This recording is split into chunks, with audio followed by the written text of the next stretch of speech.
සියලු දෙනාම ආදරයෙන් පිළිගන්නවා මගේ YouTube channel එකට. ඉතින් අද මම කතා කරන්න යන්නේ අපේ pregnancy period එකේදී අපි මුලින්ම කරන්න යන ස්කෑන් එක ගැන. ඉතින් හැමෝම අම්මලා මුලින්ම pregnant කියලා දැනගන්නේ ගෙදරදී යූරින් එකක් ටෙස්ට් කරලා හරි එහෙම නැත්නම් ලැබ් එකට ගිහිල්ලා බ්ලඩ් එක දීලා බ්ලඩ් වල බීටා HCG ලෙවල් එක බලලා හරි. ඔය ක්‍රම දෙකෙන් තමයි ගොඩක් වෙලාවට අම්මලා දැනගන්නේ අපි pregnant කියලා. ඉතින් මමත් pregnant කියලා දැනගත්තේ ගෙදරදී යූරින් ටෙස්ට් එකක් කරනවා. මම ලැබ් එකට ගිහිල්ලා බීටා HCG ලෙවල් එක චෙක් කරා. ඉතින් පළවෙනි එක චෙක් කළා ආයෙම 48කින් මම නැවත චෙක් කරා මගේ බීටා HCG ලෙවල් එක. එතකොට මම පළවෙනි ටෙස්ට් එකේදී තිබුණට වඩා මේක බීටා HCG ලෙවල් එක දෙවෙනි එකේදී දෙගුණ වෙන්න ඕන. නැත්නම් ඩබල් වෙලා තියෙන්නේ. එහෙම තමයි සාමාන්‍යයෙන් වෙන්න ඕන. ඉතින් මම එහෙම කරේ මොකද මම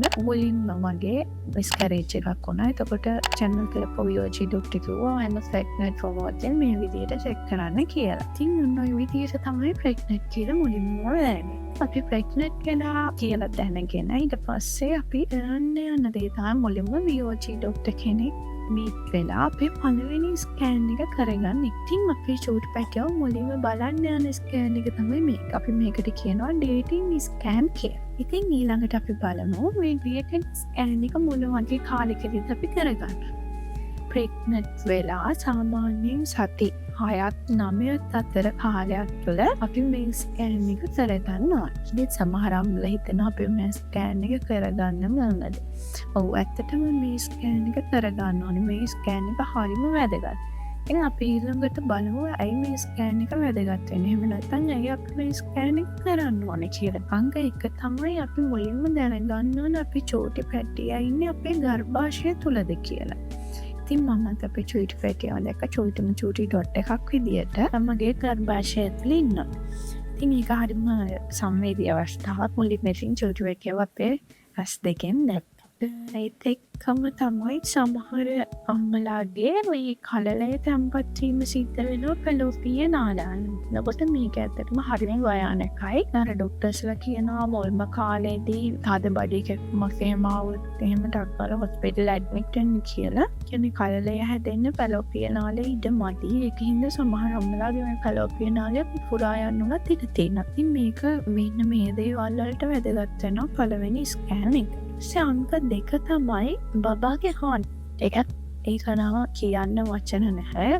මොකක්ද ඒ හැඟීම කියන්න තේරෙන්නේ නැහැ. ඒකට මට හිතෙන්නේ ඒක කවදාවත් අම්මා කෙනෙකුට සහ තාත්තා කෙනෙකුට අමතක නොවන අවස්ථාවක් වෙන්න ඕනත්.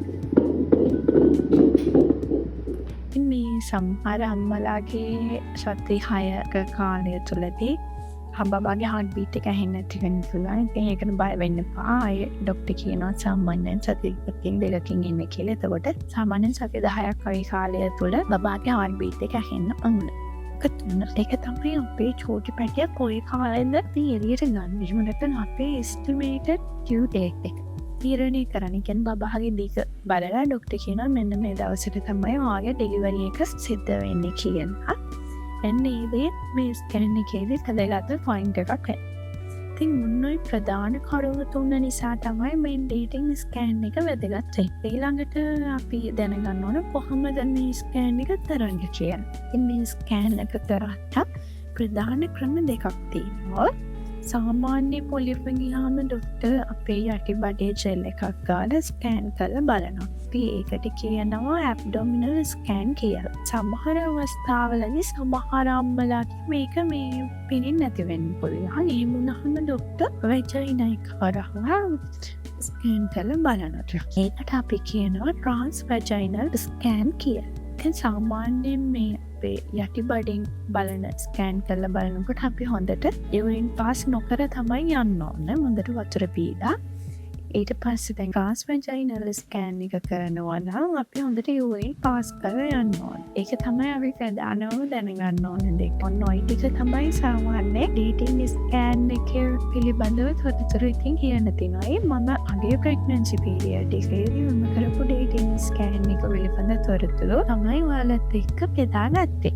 ඉතින් ඔයාලගේ කොහොමද බබාගේ හාඩ් බීට් එක ඇහුනේ බබාව දැකපු දවසේ මොකද වුනේ කියලා පල්ලෙහායි කමෙන්ට් එකක් දාගෙන යන්න.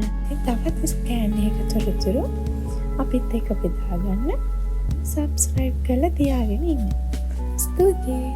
ආයෙ දවසකින් හමු වෙනවා.